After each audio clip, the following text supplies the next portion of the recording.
to you by bookmakers.com.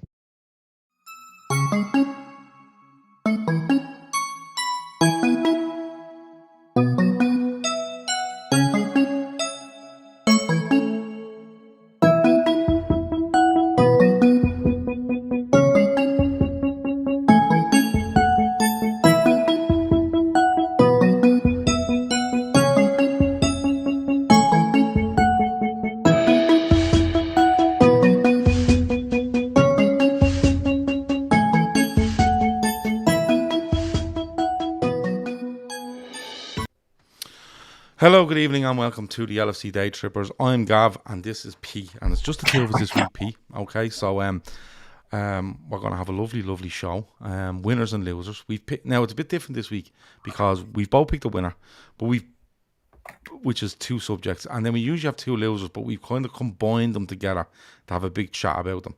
But I think it's very important tonight that the people in the live chat give us as much feedback as they can on these subjects, because otherwise, honestly, me and you are going to look like two fucking raving lunatics, just going mad for the next hour or so, right? So there's an hour on the clock. We're going to get going. The show is brought to you by bookmakers.com.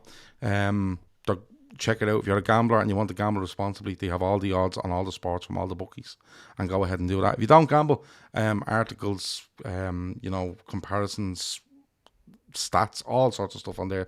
So if you gamble or don't gamble, it's a good website. If you do choose to gamble, please gamble responsibly. But it is bookmakers.com. If you type that in, link is in the description as well for the YouTube channel. P, Yeah. I usually go looking on a Monday for people to come on to winners and losers, and then you put your name forward today, and I went, right, it's just me and you then, because we'll have enough to talk about with just two people. So it was an interesting weekend, wasn't it? Very much so. Very much so. I mean, look, there's so many. I mean, if Shane had been on, he would have wanted to talk about some goalkeeping issues, some disallowed goals, some amazing stuff that happened at Tottenham in the Tottenham Brighton game. You look at obviously what we're going to talk about, what happened at Anfield. It's been a very, very interesting weekend to say the least. There's so much going on. There's loads of football going on. There's loads going on at the top. There's loads going on around top four. There's loads going on about relegation. Managers going out, some coming in.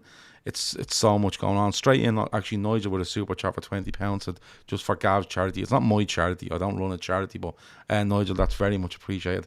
Anything that we earn off that super chat will go to breast cancer research. And like I said, from the start of February right through till the Dublin Marathon in October, any super chat we get on this channel will go towards that charity. So thanks a million for that.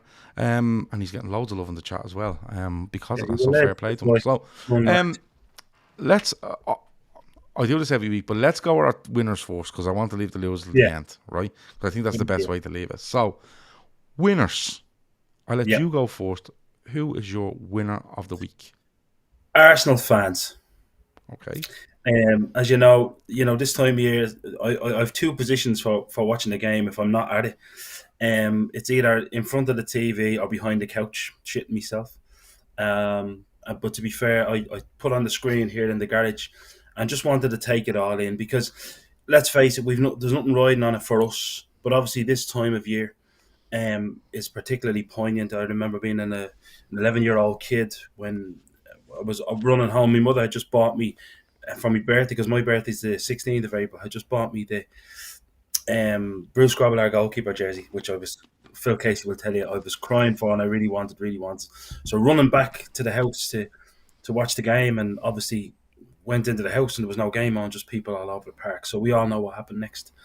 And in the 30 or so years that have followed, it's been, listen, I'm from Dublin, so are you, and we feel it deeply. But you can only imagine how people, and we all know people over there who have personal stakes in it and really know what's going on. But over the last few weeks, obviously we've played Chelsea, we've played Manchester City, and some of the behaviour has been abhorrent.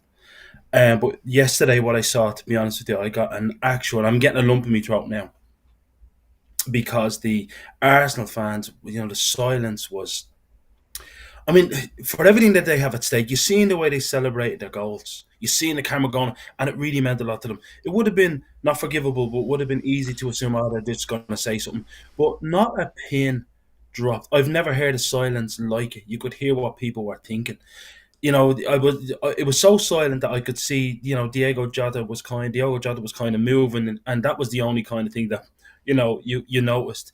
Arsenal fans, for me, were just, when you think of everything they've got at stake, the history that the two clubs have got together, the near misses that we shared, and Anfield '89, I cried my eyes out that night as well as an 11-year-old. But I mean, Arsenal fans, for me, I will never forget that, and I'll be cheering them on for the rest of the season. Not only are they winners on the park, but off the park, where it really matters. To be honest with you, as human beings, they were, to a man, absolute. I hope there's Arsenal people watching this tonight, and I There hope usually they is. There's usually a couple of Arsenal fans in, yeah. because they really, really listen. Arsenal is a real football club, a real football with real football fans who understand what football really is about. So Arsenal fans, for me, are my winners by a mile this weekend. I thought they were excellent. You know, Liverpool lose the title that season to Arsenal at Anfield. Michael Thomas, and I remember that game as well, and I remember Arsenal celebrating it afterwards, and Liverpool fans obviously upset over losing the league, but it was nothing compared to what had happened weeks previous, and players had to, on a player side of things, they had to deal with what was going on, and they had to, they had to go to funerals. Probably needed some counselling themselves. Probably didn't realise they did. And you even looked at Dalglish in probably a little over a year later, 18 months maybe. And Arsenal first-hand seen, as other clubs did. We played more of our games, but in such a big game, Arsenal fans seen how much Liverpool, the club, and the city were hurting around that time, and I don't think they've ever forgotten it. I've seen a picture. Yesterday. It might have been from the game. I think it's the guy that played for Villa. Is it Kevin Richardson? Yeah, he's one that launched the long ball forward. Yeah, he's going towards the Kop with flowers and stuff like that around that time, and Arsenal are a proper football club, and look, but don't get me wrong, Manchester United are a proper football club. 100%. But what's happened is that at times United have had their own disasters, Munich, and it becomes tit for tat, and it's on both sides. Don't get me wrong, it's on both sides, and I loved it when Ten Hag and Klopp and both clubs came out a couple of weeks ago, whenever it was, before the game at Anfield, and said this has to stop. Simply has to stop, and it did. I was at Anfield that day. Liverpool won 7-0, and it would have been very easy for Manchester United fans to start singing songs because they were getting beaten, and they didn't. And in fairness to them, you hold your hands up and say, yeah, stuff's gone on in the past, but that day would have been the easiest day to do it, and they didn't. But Arsenal, I think, from the start here, going into this game, were classy. They go to the Hillsborough Memorial before it. I think it's Arteta, it's definitely Odegaard, it might be one other. Yeah, and then Arteta's wearing the 97 badge after the game yesterday. There's not one song that I heard come out of the Arsenal end about, food banks or sign on or poverty or whatever it is. There was none of that from Arsenal yesterday. They came to support their team. They sang their songs. They probably thought they should have won it. They probably walked away thinking, lucky to get a draw. It was one of those games, and I think it's a brilliant pick for a winner of the week. I really, really do. And they deserve it. It's Rush on the far side of Lee Dixon put flowers on the Kop end that night. I thought I seen a picture of Richardson as well, but it might have been a different game. But it looked like it was the game at Anfield. They restored my faith, to be honest with you. Well, I think it's not that they restore your faith, Pete. For me, it is, right? For me, it is. It's like, look, in footballing terms, right? What's gone on at City, right? There was a massive irony over what City were doing last week or the week before after cutting Liverpool's allocation. And rightly or wrongly, if they've cut it, right? But the irony of what they then, the way they behaved, was ridiculous. Chelsea have had to come out and, I think, issue 2 apologies over their fans' behaviour in the last 2 games, right? One for chants about Hillsborough and one for homophobic chants, I think it is, right? When you see in football terms, like, you know, like you say, that team are setting a standard. You know, City have set a standard, Liverpool set a standard, both of them have set standards that are ridiculous. Arsenal, for me, set a standard at the weekend where go, shout, scream, sing, whatever you want, abuse Liverpool players for as much as you want. That happens in football. But overall, nothing came out of it where they sang songs where you thought they're just dickheads. And, you know, I think they've set a standard. And like, the stuff that has to be put up with, and I'm going to mention someone now, and it's only because it's popped into my head, right? There's a girl on Twitter called Charles Hennessy, right? Yeah. And her father was killed at Hillsborough, right? Now, she has a petition going at the moment for, basically, if you have an address in the UK, you can sign this petition. And if you get so many petitions signed, the UK government have to respond to it. Basically, she wants to make the singing of these chants by anybody in a football ground a criminal offence. Now, the stuff, like, fair play to her, first of all, and if anyone has a UK address, and it's very easy to just find any UK address, put it on it, and send it in, right? But the stuff she has to put up with is, to this day, just lies that she has to actually answer to is incredible. Like, I seen one the other day saying, well, you should ask the people of Sheffield how they feel about Liverpool fans. They hated them. And then it's clearly proven that the people of Sheffield and around in the immediate Hillsborough area were letting Liverpool fans into their houses to look after them, because after the sports hall was made a temporary morgue, people are being asked to go into houses, have cups of tea. Do you need to have a sleep? Do you need to ring home? Because there was no mobile phones at the time. Finding a phone at the time was hard. And that sort of stuff is what she used to put up with. And that's, like, I'm only bringing her up as one case because her father died at Hillsborough. And the reason I see it from her most is because I follow her and I see the bullshit, right, that's written by people that clearly, like, honestly, I've listened to every podcast I can on it. I've watched every documentary I can on it. I've read as many papers as I can on it to understand it, right? Because, you know, I was 7 years of age when it happened, but you always remember it. But as time goes on, you start to go, is that right? Is that right? But you start looking over it. And I would, on a semi-regular basis, watch something on Hillsborough. You know what I mean? Just to, it always refreshes your mind as to what happened. And when I see what goes on with the likes of Charlotte Hennessy on Twitter and what she has to put up with, and just spend her time, you know, proving lies wrong, right?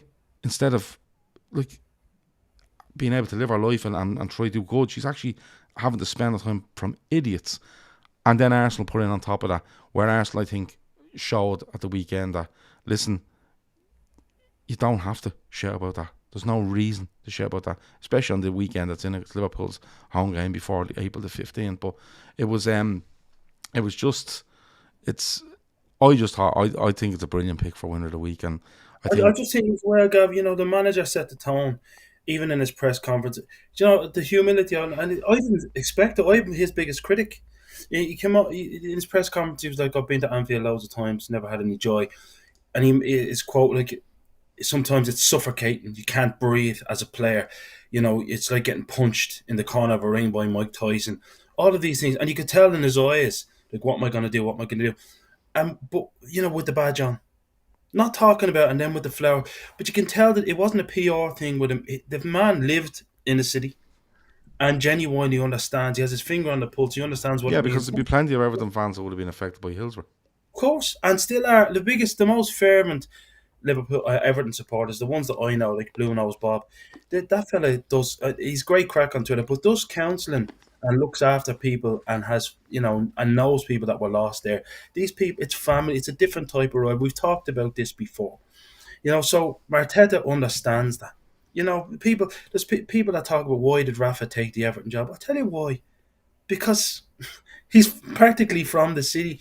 It's a different type of rivalry. No, Arsenal for me.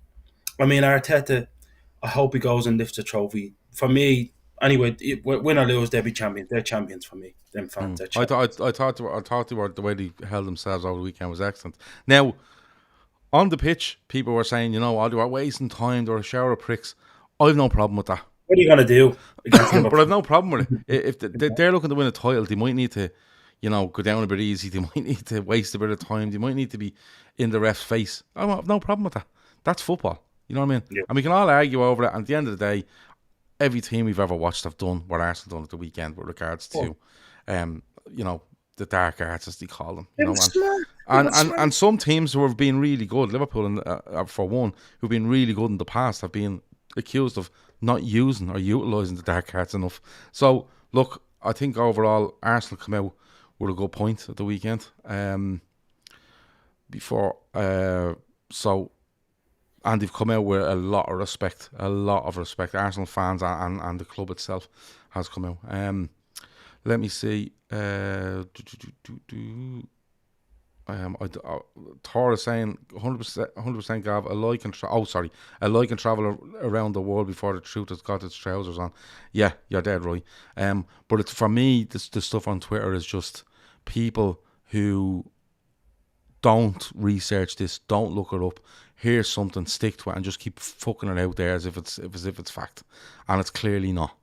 And the most obvious things, and then some of the most vague things that you can just vaguely kind of say something. Even the vague things are being covered, because truthfully, Hillsborough has been covered so much, right down to the last detail.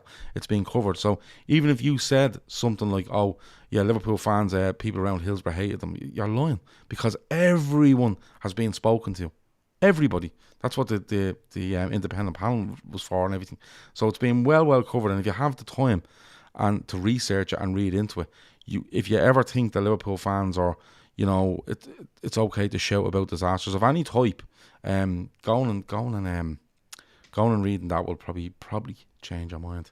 Madge Apple says, I was cramming for the leaving cert, which is the school exams in Ireland, in April 1989, and I still remember the shock of watching the horror on TV that day. My dad turned off the telly that day. My dad's a United fan, big United fan, tried to get me to support United, even to the point where when I made my communion, he was trying to buy me United jerseys, sticking United fucking posters on the wall, you name it. Like, tried to put me in United jerseys, and I was just having none of it. Like, massive United fan, and was up with me a couple of weeks ago after we beat them 7-0, and he was like, "Did you watch the match?" And I was like, "I was at it," and he was like, "Oh," but like really easy going with it at the same time. But I remember that day when that happened, and him turning it off, because he knew what was going on there. He knew what was going on, and even years later, my dad said to me, like, how, and I'm not talking about in the 2000s or the 2000s. I'm talking about mid-90s. Like, I remember going to Liverpool with my dad in 98ish. Would have been his first time at Anfield, and him always saying to me, like, how anyone believed that this wasn't, just not the fans and stuff. He just couldn't get over that as a Manchester United fan, So it's one of those. But Arsenal, yeah, thumbs up to Arsenal this week. It's been they're still thereabouts. It's going to go down to the wire, that title. Liverpool have probably scuppered them a little bit, but over the weekend they've come out as a really good football side, and they've shown some absolute class as a club as well. My winner. Now, we spoke Roy Hodgson last week, but I'm giving it to Crystal Palace. Good. I'm giving it. Now, me and Kev done a show on Bookmakers on Thursday, and we were talking about who would go down. And I think I tipped Palace. I probably have the pages here somewhere where I tipped Palace to win at Leeds, because my reason behind it is that when Vieira was in charge, they were physical, tried to play some football, but had a lot of individuals that you needed them to be more together as a group. Whereas Roy Hodgson is quite happy to go out and sit back and go, "We just suck this up," and one of them individuals to do something up there. And that's what's happening with Palace. But they went and won 5-1 at Leeds. Incredible. And I genuinely think in his first two games he's made them safe. 33 points. Yeah. He's 6 off the drop zone with 9 to go. And I can't see anyone pulling back 6 on him. 6 on Tim. So as much as we did have a good laugh over our Hodgson last week, and it was in jest, you know what I mean? We're trying to have a laugh, but he's definitely the winner of the week. That's a brilliant win to go away, because we're talking 6-pointers all the time, aren't we, Pete? Yeah, 100. I watched the game. Another one, this time of year you kind of like to watch it. And Leeds were excellent first half. If Leeds had a proper centre forward, I don't rate Bamford. I think he's Weetabix. He's okay he scored a good header, but they should have been out of sight at half time, to be honest. Palace, as you say, they hang on, and I think that's so physical. The only thing that surprised me for such a physical side, they don't have a player at centre half who can get up and get it away with his head. It's very unusual for a side that to be so weak from set pieces. I mean, for Patrick Bamford, who isn't imposing at all, to win a free header at the front of the 6-yard box from a corner kick is incredible. And they had 4 or 5 instances like that. Sam Johnson, I thought, was incredible in goal for Palace. He kept them in. And it's just a poor finish from Leeds in the first half. But the second half, Olise is a players that you would expect, and probably an honourable mention for a lad that I like. Liverpool looked at him years ago. Will Hughes, just sitting in that midfield position, making things happen. He's a very, very good player. He's gone past his best. I think he really missed his window to be at a top player, but should have been, and he showed why. Very composed. But my God, Olise, if he signs for a side that can coach a finish, you're talking about a real player. I mean, Eze's a player. Kev of this parish is a massive fan of Olise. He's even had his name mentioned in when we've talked about what could Liverpool do this summer. He's mentioned Olise. He just thinks he's absolutely stunning. But it's. For me, it's just the way Hodgson has come in and decided we'll just go back to what we always done.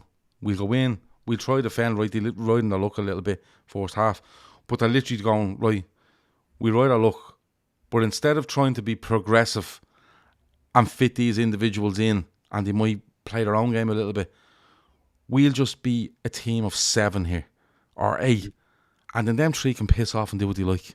If they go and do something great. If they don't, we're never getting caught here.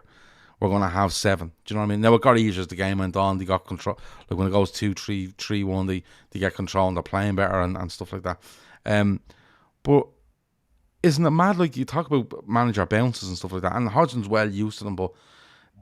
And I'm a fan of Vieira. I think he will go and get another job somewhere because the style of play he wants to play is good.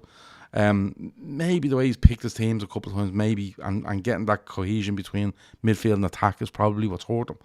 But they've timed it to perfection here. Off the back of some bad stuff, like Madge Apple says, their hard games are behind them now. They're in Tunisia running games, but they've timed it to perfection. They've come from behind and beat Leicester. They've come from behind and beat Leeds. But 2 teams that are down there, taking 6 points off them. And there's no way they're going down there. No, it's brilliant. Too strong. I totally agree with you, Gav. I just think sometimes it can be a little bit like a great player comes in, tries to make the transition to being a great manager, and very often he gets in his own way. I mean, I remember years ago when Ruud Gullit gave it a go. My favourite player of all time, him and John Barnes. And it just didn't work out because the story was he was walking around the club, I think at Chelsea, and he wouldn't even look at people like Terry Phelan. He wouldn't engage with people who he didn't think were on the level that he required. And it could be a similar case because you see there's fear. Yeah, because you can see that kind of fear in players. All of a sudden, Eze and Olise, when Palace get the ball back, are expressing themselves. And they look like they've been released from something. There's a lot of talk of Palace only being good when Wilf Zaha plays, and that was probably true, because he probably is that one player that under Vieira even was saying, well, I've been at Man United, I know I'm a top player and I'm going somewhere else after this, so I don't care what you think. Sometimes managers can get in their own way. I just think with someone like Hodgson, it's very much of the experience again. We joked about it last week. But he's not going to put the time into rejuvenating this team. He's just going to go, I have 9 games, and that's what I'm going to do. Yeah, the experience of letting people do what is most natural to them, and knowing what to say, how to deal with people at halftime, probably trying to be as positive as you can. Because I'd love to see the statistics of the difference between Crystal Palace's second halves now. I mean, one springs to mind when they were in the game against Tottenham, and then they got beaten 4-1 at home against Tottenham. They were 1-1, I think, at half time. And so, what's the difference between what Roy does at halftime and what Patrick was doing? I just think that perhaps it's probably just that thing. It's a clear plan. I'm disappointed that and I'm disappointed that you're not all at my level kind of thing. Do you know what I mean? Like a bit of Ruud Gullit-itis. And sometimes it can be liberating for a player. You're not intimidated. You know that someone is giving you, as you say, clear instruction to go and do what he knows. There's no doubt he's gone into that club and went, listen, we've 9-10 games left, okay? And this is where we're going to play. At home, away, if we're playing against 10 men, 11 men, this is the way we're going to play. And if we drill ourselves, within an inch of our lives on how to do this, we will get results in the majority of those 10 games. And we only probably need results in 3 of them. We're sitting on 30 points, or we're sitting on 27 points when you come in. 3 wins get you to 36 points. It'll keep you up. You know what I mean? 36 points keep you up. You mentioned Weetabix earlier, and Jesus, it's kicked off here. I was talking about Patrick Avo says his mate puts butter on his Weetabix and eats them like a biscuit, which is fucking horrendous. And then somebody else said butter on a digestive biscuit. There's nothing wrong with that, but butter on Weetabix is absolutely an utter madness. But yeah, I just think Palace 33 points now. They're 6 points clear of third from bottom, whoever that is. It might be Forest. And I just can't see. Is it Leeds? No, I think I can get it up now. I can get it on the screen now, but it's it's Southampton bottom, Leicester on 25, Forest on 27, Everton 27, Leeds 29, Bournemouth 30, West Ham 30, Wolves 31, Palace 33. West Ham have a game in hand on everyone around them there. But I just can't see. There's no way for me Forest, Leicester or Southampton are taking 6 more points than Palace between now and the end of the season. And I actually struggle to see where Forest and Leicester might even take 6 points from between now and the end of the season. I've heard that some of them, they've made a mad. They're going to make a mad announcement tomorrow. Craig Shakespeare and Dean Smith and John Terry. I mean, at Leicester. Yeah, I don't know. I don't know what's going on there. And there was talk of Rafa as well. And it seems like teams or maybe potential managers are reluctant to jump in at this stage. You know, the American lad wouldn't. I think he said no. Was it Jesse Marsh? Yeah, he was linked with Leicester as well, and it's just like they'd really want strong assurances, wouldn't they? Where if we go down, do I keep a job? What do I get if we're in the Championship? And what is it to managers now to sit around for 9-10 weeks? Because you will get a couple of those clubs at the end of the season where they won't have a manager, but they've stayed up. And they get a job. So I think it can be a bit mad. It's hard for clubs to get people in unless you're going to go down an Allardyce route where you just call, listen, there's £1 million, keep us up. We'll give you another million, another extra million if you keep us up, maybe something like that. But managers wanting to progress on and take a club forward are probably looking at these jobs going, I'm not too sure at the minute. There again, Chelsea still haven't got a manager and stuff like that, or Spurs. But at the bottom, I think it can be very, very dangerous for managers. Even if they go in and do a good job and they don't stay up, you're still seen as you were relegated with a team. And I know you're only getting a quarter of the season to do it, but it's still on your CV that you were relegated. Losers of the week. I'll let you start. You want me? Okay. I'm going to make a point. Not too political, because I know people hate when I go off on a tangent. But I don't want to discuss what should or shouldn't happen to the linesman, to Robertson.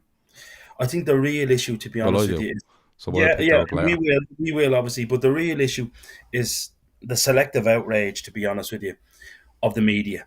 And let me explain to you why. I'm going to give you 3 very clear examples, and people can weigh in. In fact, I'm relying on people to weigh in. It's interesting what people think. I mean, there was a piece in the Times on the 24th of January 2022. Now, you're talking about 3 pieces within 9 months of each other, 9 months, less than a year of each other. And it was titled, "Football Cannot Ignore the Violence Cancer That It's Infested With," in this piece. Now, before I start, I'm not comparing domestic violence against females to what happened. Yes, I'm not. I'm just talking to you about violence and how people are talking about no nonsense, no violence, period, and then they change their tune. So the title, you can't ignore it. And then they're very quick to condemn people, and rightly so. People like Mason Greenwood, Mike Tyson in the past, Mayweather. And the Times then applauds Man City for the zero tolerance stance against Ben Mendy, all of that stuff. No tolerance, and I'm quoting from the piece itself, no tolerance of any form of violence should there be within the game. And Martin Samuel, who wrote this piece, went on to say this is the Ray Rice moment. Anyone who follows American football like Phil Casey does will tell you that Ray Rice was a domestic abuser and who was kind of given 3 games and then it was expanded. So this is the Ray Rice one. You got to put your foot down. Then our friend Matt Lawton, also at the Times, in February 2022, went on and started to film a football-related violence piece and pointed the finger at young people in the UK and drug users. And then he makes a point of pointing. I don't know if you remember the Nottingham Forest and Leicester game. I think it was in the FA Cup at the time, where a supporter, 19 years of age, runs onto the pitch and gives a Nottingham Forest goal scorer, tries to clout him. Anyway, that fellow was brought up on 3 counts of assault. Right? Matt Lawton points out that, quite rightly, and any and all violence has no place in the game. It's very, very, very good for the authorities to come down. It just cannot happen, especially with the cameras watching. I hope that guy gets 6 months. Fast forward 9 months. We'll give it, let's be generous, just under a year, 11 months. Our friend Martin Samuel again today, and I quote, assistant referee Konstantin Hatzidakis, angry reaction at Anfield was wrong, but not surprising. And it's more surprising that officials don't snap more at players. That's a justification of violent conduct, right?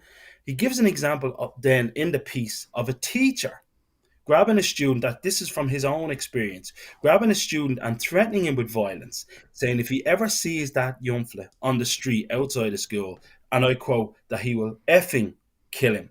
And Martin Samuel lauds the teacher, saying, yeah, that's how you deal with people. Now, let me tell you something, Gav. This is an example of authoritarianism and the systemic regime-driven, basically, bias. I mean, these people think that we are scum. Let's be honest with you. They think that I'm scum. They think that you're scum. They think that Man United supporters are scum. They think that Arsenal, Man City, they think that we're all scum. And they see football as a vessel, basically writing about football on a Monday morning as a vessel to call us all that. And the fact that we're all divided and we're quite happy to engage in that tribalism, to point the fingers at who's the biggest scumbag, is how we all, not miss it, but it's how we all tolerate it. I mean, it's, if you're from Liverpool, Wales, Scotland, Northern Ireland, the northern part, you're a scumbag and you're a subject to be subdued. But if you're an authority figure, like a linesman or somebody who's in authority, well then, this was coming. Andy Robertson had it coming for having the temerity to go over and talk to someone with whom, by the way, he had previous. I don't know if you remember the Spurs game where he was sent off and Harry Kane, later on in the game, was left on the park for arguably a worse challenge. So there's previous between them. So there was probably a bit of vocal needle. But it in no way justifies the violence that Andy Robertson was subjected to. I don't care how hard he connected, how hard he didn't connect. You cannot write in the space of 11 months, 3 articles, 2 absolutely laying out a zero tolerance policy to any form of violence in sport. And then today, write an article where you say, I'm surprised this type of violence hasn't happened before. Do you know why? Because they look at us, me, you, all of us, all fans, and they think, you're scum. And finally, you're getting your comeuppance. The absolute hypocrisy of it. It's incredible. And that's why they're my losers of the week. Okay. We've put this together because we've kind of joined forces on losers this week because of the PGMOL and the media. Okay. So let's go through a little bit, because definitely the PGMOL to start with, the incident with Andy Robertson, and then the media reaction to it, and the attempted justification of it, and I went very close to going on a rampage last night on the show, because I am just sick and tired of what we perceive to be upper end media or high profile media people, well-known journalists or people in media or social media or whatever it be, literally only saying words so they get a reaction. They're not giving their opinion. They are not giving you any insight. They are literally thinking in their own head, or in my belief, being supplied with words that they know that if I hit these certain target words within a certain amount of seconds, enough people will click on this and I'll make my money. Okay, or this company will make their money. G10 says Keane was a disgrace. I can only get on to him in a minute. I spoke about him last night, but fuck him. I'm speaking about him again today. So, first off, right, it might sound a little bit of hypocrisy for me to say, oh, people that speak about football publicly and this, that, and the other, and only say this. I speak about football publicly because it's on the internet, it's in the public forum, right? But at the same time, I know this channel isn't going to go and have 100,000 subscribers, or 50,000 subscribers, or 1 million subscribers, right? Because what we do on this channel is come on, speak about football, give what I believe is balanced arguments, okay? If you say something, I want you to back up what you've said. Why have you said that? Tell me why you've said that. Don't throw something out there because so you can be clipped up, right? And thrown around and be laughed at, right? I believe that we give balanced discussion on whether Liverpool players, whatever it might be, and we back up our argument with, I've actually thought about this. I've actually spent a few minutes thinking about this. And for that reason, we don't appeal to the vast majority of people out there. And that's absolutely fine. Like, to be honest with you, P, right? Honestly, P, if I could find a way to grab all these people in this chat that are on every night and put them in a bubble and speak to them every night and let them talk to me live while I'm doing this, I would be gone off YouTube. I would be gone off YouTube. I would. If someone said to me, you know, you do your videos every night and then you put them out for download, correct. But I'm not going to just go and record me podcasts and put them out for download without people that watch us all the time having the chance live to discuss it. Give us comments, give us feedback, and fuel the chat, right? But if I could, honestly, and I mean this, if I could find a way to record our podcast while allowing these people in, where it's not on YouTube, I will be gone off YouTube tomorrow. And if I find a way to do it, I will be gone off YouTube tomorrow because I don't see any value in it anymore. I don't watch any football stuff on YouTube. None, right? Because it doesn't appeal to me. What's going on doesn't appeal to me. And I know what we do doesn't appeal to the vast majority. That's absolutely fine. Partisan hacks. Right? So I just want to say that, right? It doesn't, and I know that we don't appeal to people because we don't shout and scream enough. We don't make insane fucking statements. And, you know, people go, he's fucking mental. No, we're not. We're just fellas talking about football like you would over a point, right? And that's fine. We know where we are. We know where we sit. That's absolutely fine. I don't judge how good we are on the amount of people that watch us or the amount of people that subscribe or the amount of people that do or anything. I judge it on how much we enjoy doing it, and we enjoy it thoroughly. So that's all right. So now, on to the other stuff. The PGMOL, right? The PGMOL, the whole thing is a farce. From top to bottom, it is a farce, okay?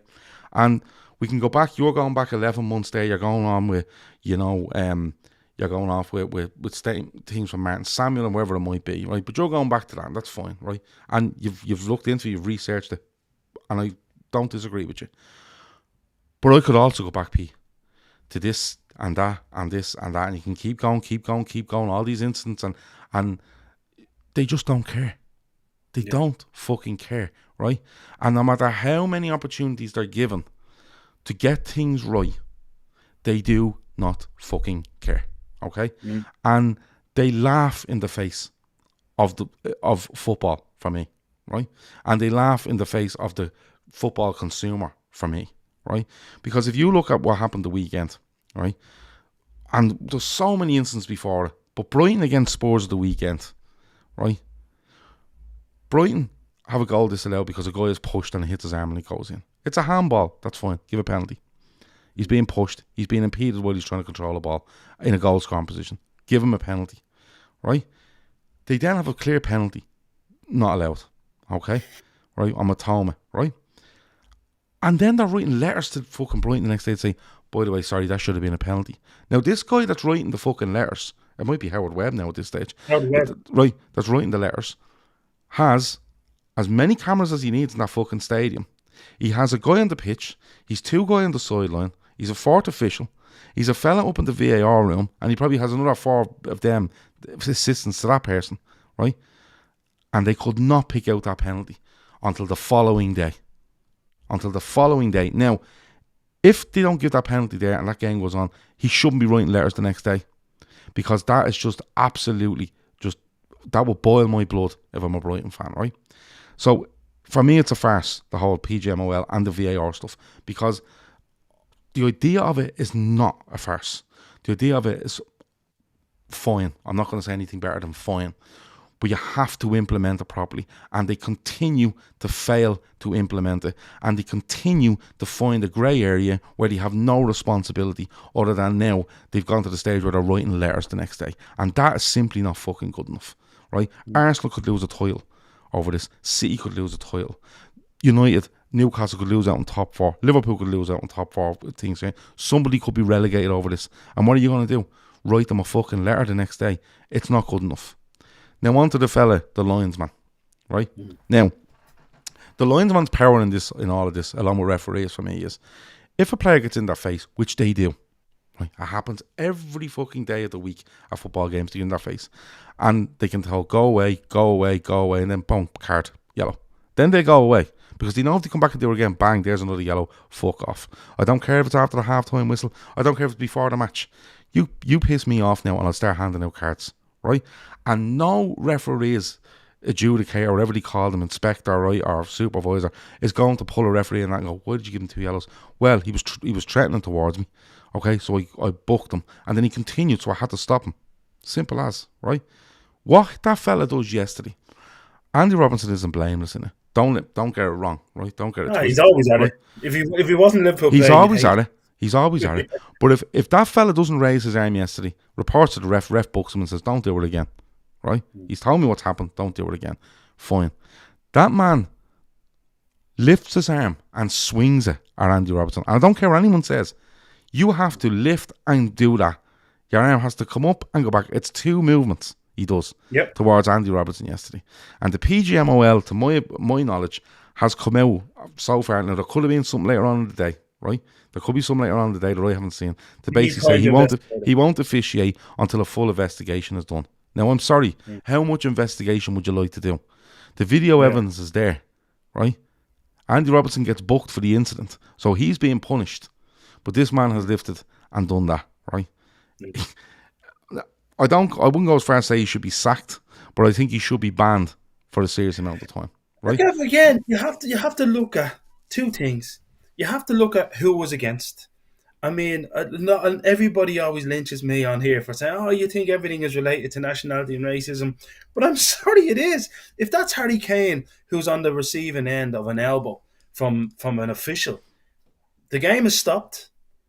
All the linesman is taken out of the game and replaced.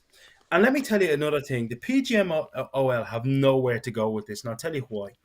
The best thing the only way they could have covered themselves yesterday, if the referee had shown at halftime in the dressing room Andy Robertson a red card, because now they cannot circle their wagons and say it was a serious thing, therefore a reaction is somewhat justified. Andy Robertson goes over and gets in the linesman's ear, a little bit, whatever. Even if he said the worst thing in the world, there is no justification for swinging their elbow at somebody. They have nowhere to go. I'll tell you why. Because a yellow card, Gav, is a decision. What's it, babe? What am I booking this fella for? What did he say to you? Mm-hmm. So I book him. If he had sent him off, then I would have said, listen, obviously Robbo done something. And even if it was lies, that would have been the way for the PGMOL to protect themselves. But they failed. But Pete, listen. Them men and women, the referee or our linesmen or lineswomen or what referees' assistants, as they're known now, right? And fourth official, they are there to adjudicate on a game and keep order to a game. Okay? To a certain extent. Don't get me wrong, if a 20-man brawl breaks out, the ref isn't jumping in like it's Royal Rumble, right? But he keeps a certain cap on it. Until the point where he thinks it's too much and he has to say, right, everyone off the pitch, the game's fucking abandoned, right? They have to keep a certain order on this. Now I don't know how anyone can turn around and tell me that the person that's meant to keep order to this, how are you keeping order to a game by lifting your arm and striking a player in the face with it. And the same way, you're talking about if you book Andy Robertson. If I'm on a pitch with you, P, right, and a tackle goes in, me and you go head to head, and I headbutt you. I move my head towards you, and you come back and you headbutt me. We're both seeing red. It doesn't matter who done it first. We are both seeing red for violent conduct. If I hit you, look, on that, the Corey gets sent off against Kane the other night, right? And Kane goes down a bit easy, right? We'll forget that for a minute, right? He slaps at Kane, right? Now, Kane doesn't need to do all that. Your man's getting sent off anyway. But then again, we're talking VAR, so anything could have fucking happened. But if Kane turns around and turns and slaps him back, they're both getting red cards, right? So if you're booking Andy Robertson, right, for something he said, or he's a bit overzealous in what he's saying to the linesman, fine. But you can't then, there's no way the PGMOL can come out, right, or the Premier League or anybody else come out and say, oh, listen, this, that and the other. It's not. It's simply not. He has done this. It's an intentional movement towards a player. He's gone up with his arm and back with his arm. It's two movements in his arm, and he's gone for Andy Robertson with it. End of story. If that happens on a pitch, he is sent off as a player, right? And he's banned. The man should be banned. It's as simple as that. But I'm telling you, I can't see how anyone can argue. But going back to your thing, where people are saying, "Oh, I'm surprised it doesn't happen more often." Well, hold on. You're surprised it doesn't happen more often. I'll tell you what you do, and I keep saying it. Book them. Send them off, and they'll stop doing it. Yeah. You know what I mean? They'll stop doing it. If you book, if I'm a referee and you come at me and you go, "Fuck it," I go, "Hold on, the decision's being made. Go away," and you keep going booking. Right? And then you decide keep going, well, listen, go away now or you won't be playing anymore. And you keep going, bang, there's another one, fuck off. I'm not doing it, right? Because you're now trying to be intimidating, you now won't stop. And it's just for me, like Tierney, you know, they'll all just like you say, circle the wagons, but there's nothing they can do for this fella. This fella has clearly made a move towards a player. It's done, Gav, with him. Of course it is. But the bigger thing in this is, and it's probably what most people in the chat have been speaking about, is the reaction to this has been, actually, do you know what? I was going to say it's been surprising. It hasn't. Because instead of people being rational over it and thinking, wow, what the fuck has gone on there? They've thought, what can I say that will make people be most infuriated by this and get most people talking? Right? I know what I'll say. I'll say Robbo's a big baby. Right? Now, let me tell you something.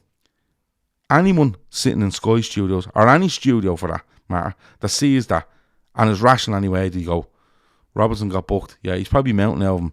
But that fella has literally just fucking elbowed him in the face. That's the end of it. If it's any other club, Gav, and I'm not. Oh, here you go with your Liverpool hat. If it's not even. It's viral all over the internet for the reason that an official has struck a player. Whereas with Liverpool, there's about two sides in it. And because right-wing media, I'm sorry, but right-wing media know that there's an element of the PGMOL. I mean, to issue a statement like that saying we're going to have a long investigation. In any other country, it would have been obviously the behaviour of the official is unprecedented. But we need to sit down and take statements. But it would have been stronger. But it's in the balance. We don't know what's going. I mean, if it's anybody else, say that happens to Turin, say that happens to Juventus, for example, and an official strikes a Juventus player. Everybody knows. All of the talk shows are saying, you know, will this guy sit down and have criminal charges against him? That's not what did Robertson say. Yeah, but the thing is, like. Nobody's saying Robertson is blameless in this. Robertson is clearly in the linesman's ear, right? And the linesman has options. Option 1, tell him to go away. Option 2, book him, which he can do, by the way, right? And option 3, send him off. Does none of those things. He gets booked in the tunnel going in because it's obviously being said to Tierney, who's booked him, okay? But that linesman decides that he's not going to use any of those things. He's going to walk. And, like, it's not like Robertson standing there for 30 seconds having a go at him. He walks towards him, says something to him again, and it's bang, right? Now, it's not... He doesn't use any of the powers he has. He uses physicality, right? And yeah, I've seen people saying that happens to Harry Kane, if that happens to this, if that happens to that, and you're probably right. But I'm not. That's not the game Shouldn't anymore. happen at all. Exactly. That's not the game anymore. Shouldn't be what about it Roy at all. Keane, Yeah. listen, Roy Keane called Randy Robertson a big baby. Now, I seen that quote, right? And at the start of the quote, he's kind of, you can see him thinking as to what he's going to say, because he's half saying one thing and then he goes on Robertson, right? But you should worry more about his defending than the linesman. Well, no, because there's a big decision being made and Andy Robertson wants to say it to the linesman. Now, Roy Keane calling Andy Robertson a big baby he's either a fucking idiot, which I don't believe he is, right? Or he's clearly playing to a crowd that he's being asked to play to. Because Roy Keane, as Manchester United captain, was charged, right, by the FA and along with his teammates for surrounding a referee at Old Trafford. Okay, do you remember that? That's Charged, what he did. right? That's what he did. Now, he made a career out of it. So by Roy Keane's reckoning, okay, that referee should have given him and all his mates a few slaps, and his mates should have all just walked away and went, I deserve that, right? Roy Keane on that night should have been thinking more about, you worry more about your performance now than that referee. Roy Keane, okay, went away to a World Cup, and whether you think he's right or wrong over the facilities, right? Walked away. Okay, walked away from it, right? Cried about it, walked away, and then went and hid in his house and brought his dog for a walk, right? Now, he's sitting there in Sky Studios, and he's trying to tell you that the big talking point of all this isn't the fact that a referee or an assistant has elbowed a player in the face intentionally, right? That's not the big talking point. The big talking point is that Andy Robertson is out of order and he's a big baby for having a go at the linesman. But this is the guy that chased fucking people around. Roy Keane is the same fella that threw an absolute strop at St. James's Park, went down like a child because Alan Shearer had the fucking balls to say something to him and got himself sent off. He's getting pulled around like a rag doll by his teammates because he wanted to go after Shearer. And this is what you see. I can't get over the likes of Roy Keane and others that people pay a monthly subscription to go and listen to these people, right? When you clearly know what they're saying is not what they think, right? It's 1 in 10 now. It's 1 in 10 quotes where you go, that's a bit insightful. The rest is all just, I'm going to say this and I'm just going to pop it out there. I'm just going to throw it out there online and I'm going to let it manifest where people just row over it and they'll all be talking about me, right? And then on top of that, they put these pricks on stage and people pay a fortune to go and watch them. Right? And that's the gig. I mean, it's and Roy Keane sits there, wooden, right, with his earpiece on a big fucking armchair, and all he wants to talk about is how other people are fucking idiots, right? And that's where I just cannot get past this anymore. I genuinely, Pete, the amount of football coverage I take in is at an all-time low. I used to love, and I'm being honest, I used to love listening to Carragher and Neville, and even Neville on his own before Carragher was there. I used to love it. I used to love some BBC pundits, some lads that are on BT now, going back to football, Italian football, Spanish football, Revista de Liga, all of these things I used to watch and go, that's good, isn't it? You know, or they get a manager onto Monday Night Football. But now, it's not. Now, it's all just clickbait. You can see that, you can either see their brains working or they're after being handed, there's the 5 words that you need to get in here in the next 30 seconds because that's the clip that's going out. Right? And fellas that you wouldn't expect. But they're being clipped up now. I always say, if you rate somebody or you want to watch somebody in a footballing sense, find me how many times they're clipped up for a footballing opinion. Yeah. And the amount of footballing opinions they are clipped up for and put out there for is dwindling all the time. One, because that's not the market anymore and it's a shame. And two, because they're absolutely fine with sitting there taking that money going, Mike, fuck my opinion. I'll just say something mad here and then we'll all just go home and it's great crack. Yeah. And for anybody to turn around there and try and make an argument that the linesman, right, you're surprised it doesn't happen more. The linesman, like, forget what the linesman done. Robertson's giving out. You should be worried more about his fucking positional sense. Pete, I give up. I really fucking do. I mean, listen, I pick on Martin Samuel because basically his opinion is bought and sold by wealthy people who own Manchester City. That's what he does. And in fairness, in his first article, he targets Manchester United because obviously they're the enemy. He targets anybody, but he applauds Manchester City for taking a stance on a suspected rapist at the time. So for me, it's clear. I mean, this is a man that goes to Qatar every 3 or 4 months and is wined and dined by a murderous regime. So that's fine. But for me, like I look at the more you step back, Gav, it's like you say, I'm tired of it. I see the big, you see the big picture. They think we're all stupid, and they think that we're all scum. So it's almost like let the scum kill each other because they won't see it. They're too busy being tribal and hating on each other. So we'll just stir the pot. And to say something, for example, what the linesman did was unprecedented. What Andy Robertson did was precedented. Therefore, ipso facto, the linesman is in big trouble. But it's to actually attempt to both sides. And what about a situation like that tells me how stupid it has all become. You're absolutely right. I mean, like I said, it's not even a debate. You're an official. You're supposed to be arbiter of common sense. You're supposed to live in the grey area. You're not entitled to have previous. You're not entitled. You are literally paid to be indifferent and impartial. You're not paid to like him, to not like him. You can write a book 20 years later and you can say, I hated this guy, I hate that. Like Colina, they all do it. But you can't live it. And that's what these guys are now doing because it's become so.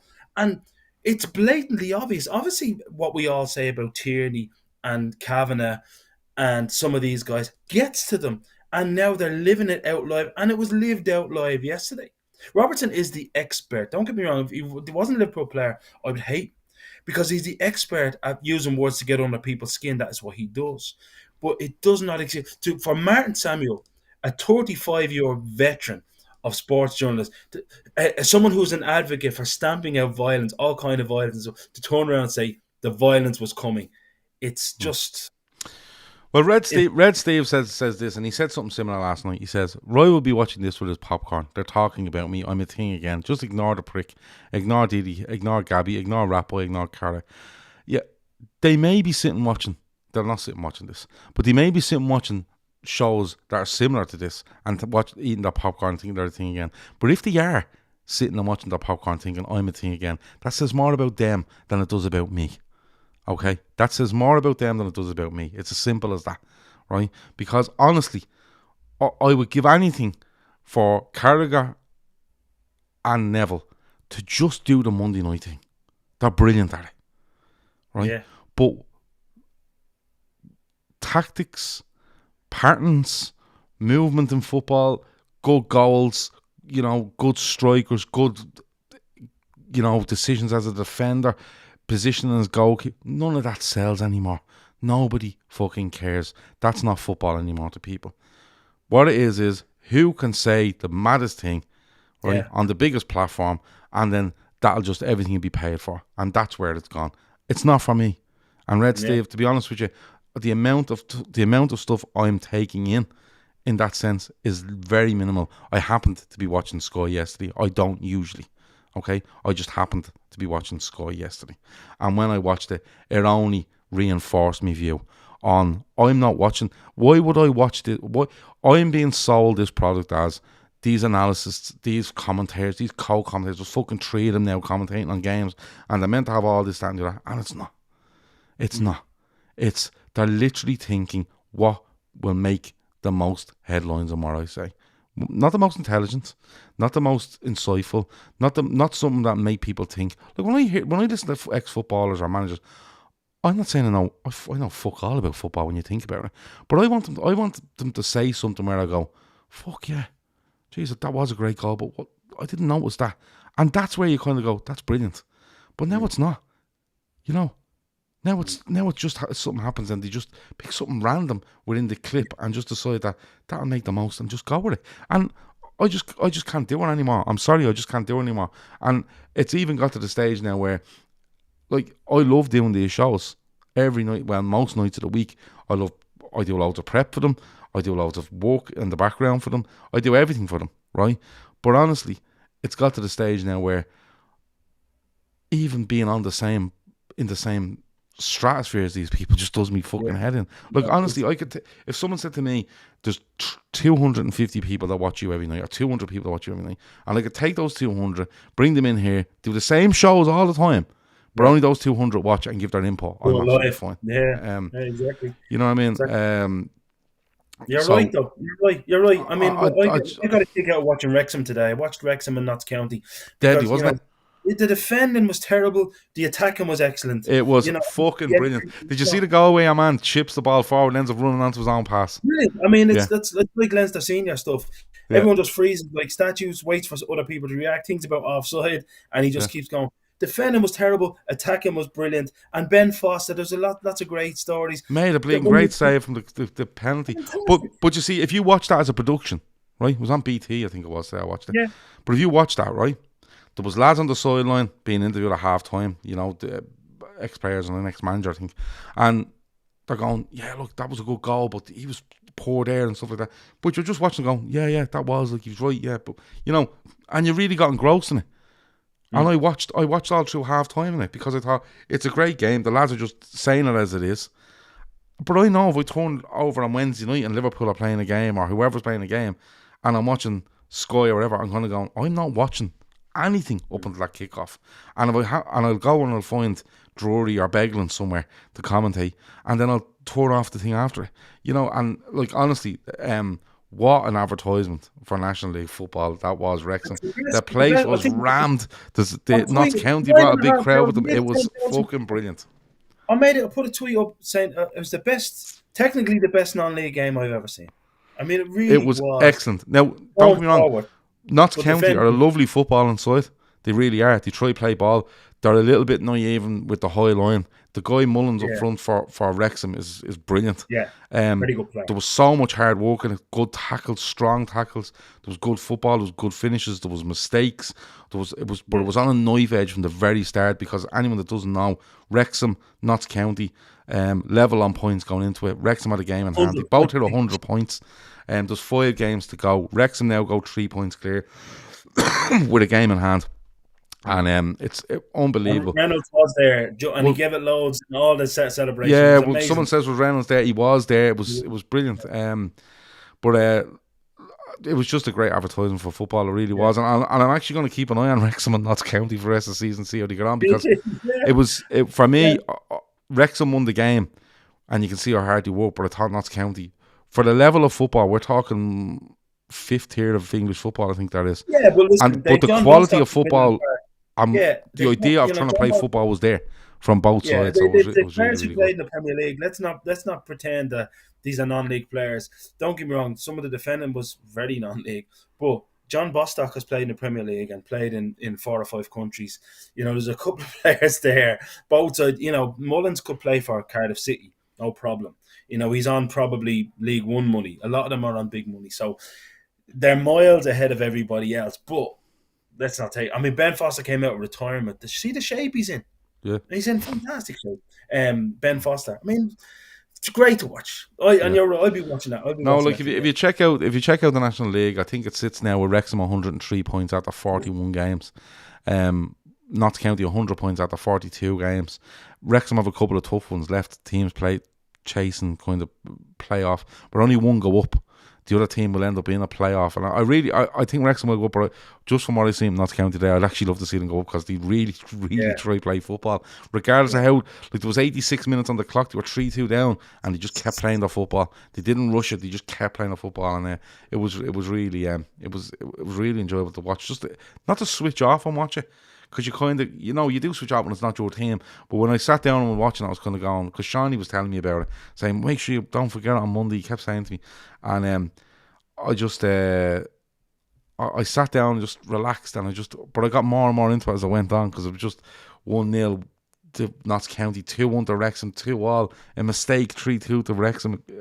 A penalty in the last seconds. It was absolutely brilliant. So yeah, it was really, really good. Yeah. It capped off the weekend, nice, I have to say. restore your faith in the game, really, that you can enjoy it again. That's what I'm saying for you, because you're mentally exhausted. Like a lot of us listen to garbage. I mean, look at Dietmar Harman. A lot of people in the chat are saying the best example of someone that's looking for attention. I mean, I've never seen anybody to be so negative about football. I mean, Gary Neville, I take with a pinch of salt, but I remember Gary Neville's last game for Manchester United. I mean, playing that centre half against West Brom. Somebody clips a long ball through the middle, and Graham Dorrans, who's not the fastest player probably in West Brom's team, absolutely does him over 30 yards for pace. He had 10 yards on him and does him, and never walked off the pitch. And this is a fella talking about Trent's defending. Fella walked off that pitch and went, "That's it, I'm retiring." Do you know what I mean? And United had 4 or 5 games to go. So for me, there's a lot of people talking about. We all know that Trent is not. We know what he is, and we know what he isn't, but. I mean, it's too much. I mean, there's plenty of players like Trent out there, like Zivchenko, for example. Lots of them that aren't great going forward. It's not a new phenomenon. Players are playing that position that aren't defensively great. But let's talk about what the guy does at a phenomenal level. His final ball is Well, the thing yesterday was Trent was being singled out again yesterday in that game.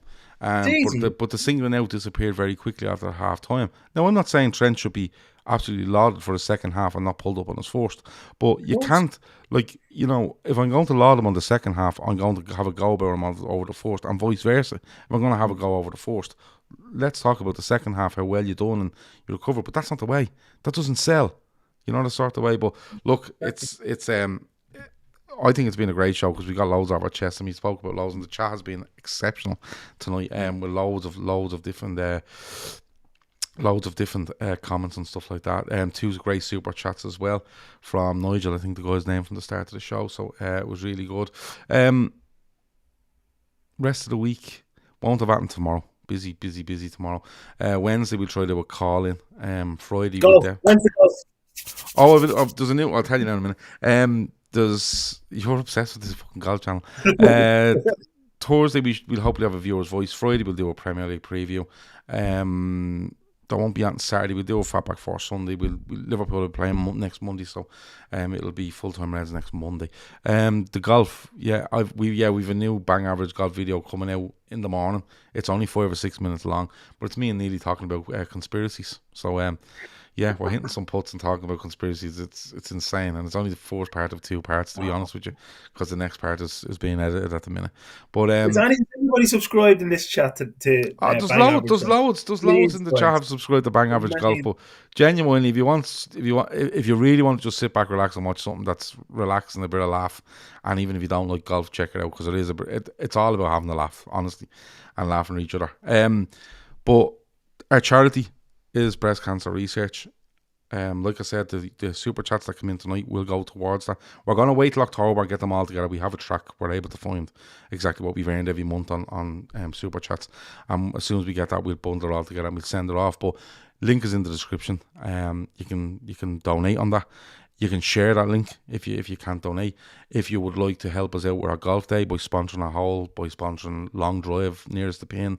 If you want to donate money to us to buy prizes, just give us the money and we'll buy the prizes on your behalf. If you're an individual, or you're a company, or you know a company, or your man's works somewhere, or your dad works somewhere, or your brother that might, just ask them all, right? Genuinely, for 50 quid, you could be buying 2 prizes for the raffle. For 100 quid, you could be sponsoring one of the holes. And, the more we get in, we're trying to get a lump sum here on this golf day to add to what's already there, and we'll already hopefully what will hopefully come in over the next few months. P, anything else before we go? No, not much. Just everybody, you give what you can to the charity. Obviously, Gavin never says it, but he never stops, and it seems like he picks. I'll say it in front of you, I've said it behind your back. He picks, people that really need it. Wouldn't have an avenue or recourse to this kind of resource ordinarily.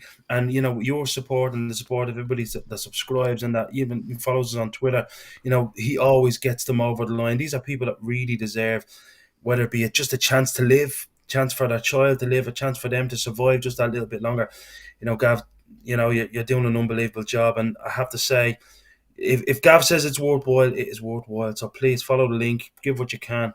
And subscribe to the golf as well. I'm obsessed with it. He's obsessed with the golf.